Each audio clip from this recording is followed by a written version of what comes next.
Across the continents, from the dense, misty forests of Asia to the open woodlands of Europe, there exists a family of birds that seems to have been painted by nature's most extravagant brush. These are the pheasants, a group of over 50 species, each a unique masterpiece of evolution. Their diversity is, honestly, just breathtaking. Some are clad in the subtle, cryptic patterns of the forest floor, while others blaze with the iridescent colours of 1,000 sunsets. They are a testament to the sheer variety that life on our planet can produce. A dazzling array of forms and functions, all bound together by a shared ancestry. This is a world where beauty is not merely for show, but a language of survival, a currency of courtship, and a shield against the ever-present dangers of the wild. The males, in particular, are often walking works of art, adorned with features so remarkable they almost defy belief. Their forms are sculpted by the pressures of their environment and the discerning eyes of their mates. It is a story of adaptation written in the very structure of their bodies, from the tips of their beaks to the ends of their magnificent tails. In our journey today, we shall explore these morphological marvels in detail. We will look closely at the physical traits that make pheasants some of the most spectacular birds on Earth. We will unravel the secrets behind their vibrant plumage, their elaborate ornaments, and the specialized tools they carry for survival. Join me as we delve into the world of pheasants to understand not just what they look like, but why they have become such extraordinary expressions of the living world. Perhaps the most striking feature of any pheasant is its plumage, a canvas upon which evolution has painted its most brilliant colors. Consider the Himalayan monal, a bird that seems to carry a rainbow upon its back. Its feathers are not simply colored with pigments. They are built with microscopic structures that refract and scatter light, creating a shimmering, metallic sheen that changes with every movement. This iridescence, a dazzling spectacle of blues, greens, purples, and coppers, serves as an undeniable signal of health and vitality to any prospective mate. Each feather is a tiny miracle of structural engineering, designed to capture the light and the attention of all who see it. But not all pheasants shout their presence with such vibrancy. Many females, and indeed the males of some species like the brown-eared pheasant, are dressed in far more subdued tones. Their feathers are a mosaic of browns, greys, and blacks, creating intricate patterns that mimic the dappled light and shadow of the forest floor or the texture of dry grasslands. This is camouflage at its most effective. For a female incubating her precious eggs in a nest on the ground, or for a chick just finding its way in the world, the ability to simply vanish into the background is the single most important key to survival. Here, beauty lies not in brilliance, but in the art of invisibility. In the world of pheasants, a tail is so much more than a simple rudder for flight. It is a statement, a banner, a story of genetic fitness told in the language of length and luster. For many males, the tail feathers have become extraordinarily elongated, a feature pushed to its very limits by the relentless pressure of female choice. The great Argus pheasant of Southeast Asia presents one of the most extreme examples. His secondary wing feathers, not even his tail, have grown so long and are decorated with such a multitude of shimmering eye spots that when he displays, he creates a vast circular curtain of breathtaking beauty, a personal stage upon which his courtship drama unfolds. This extravagance, however, comes at a considerable cost. A long, cumbersome tail can be a significant hindrance, making flight more difficult and providing a tempting target for predators lurking in the undergrowth. It is a burden that must be carried through dense vegetation, a flag that announces one's presence. Why persist with such a handicap? Because it is an honest signal. Only the strongest, healthiest, and most agile male can afford to grow and maintain such a magnificent train. It tells a female that he possesses superior genes, the very qualities she wishes to pass on to her own offspring, ensuring the continuation of this spectacular and risky evolutionary trait. To observe a pair of pheasants is often to witness one of nature's most dramatic examples of sexual dimorphism. The visible differences between males and females of the same species.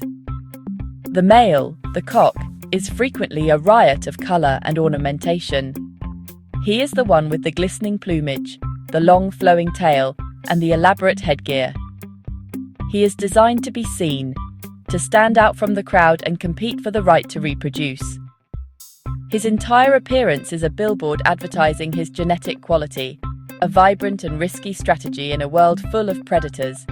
He is a peacock in a world of peahens. In stark contrast, the female, the hen, is the embodiment of subtle elegance and practicality. Her plumage is typically a cryptic blend of muted browns and greys, a pattern that allows her to merge seamlessly with her surroundings. This is not a sign of inferiority, but a crucial adaptation for survival. As the one who will bear the primary responsibility for incubating the eggs and raising the vulnerable chicks, her camouflage is her greatest asset. It protects not only her own life, but the future of her lineage.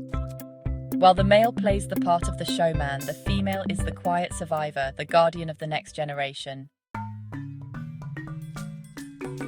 Beyond the splendor of their feathers, many pheasants possess further adornments, fleshy ornaments on their heads and necks, known as crests and wattles. These are not feathers, but bare, often brightly colored patches of skin that can be engorged with blood to make them larger and more vibrant during times of excitement or courtship. The tragopans, or horned pheasants, are masters of this display. The male possesses a pair of fleshy blue horns that he can erect, and a spectacular patterned lappet or wattle which he keeps tucked away under his chin. During his display, he inflates and unfurls this astonishing bib, revealing a vivid pattern of scarlet and blue to a prospective mate. These structures serve as potent, short-range signals. While a colourful plumage can be seen from a distance, the flushing of a wattle or the erection of a crest is a more intimate communication, often reserved for the final, crucial moments of a courtship ritual. The brightness of the colour, particularly the reds and blues, is directly linked to the bird's health and testosterone levels. A pale, listless wattle signals a bird in poor condition, whereas a brilliantly engorged one is an unambiguous sign of a male in his absolute prime. They are, really, the living jewels in the pheasant's crown, a final compelling argument in the contest for a mate. The pheasant family is not defined by a single size or shape. Its members span a remarkable spectrum, from the diminutive to the truly grand. At the smaller end of this scale, we find species like the bronze-tailed peacock pheasant, a bird barely larger than a pigeon.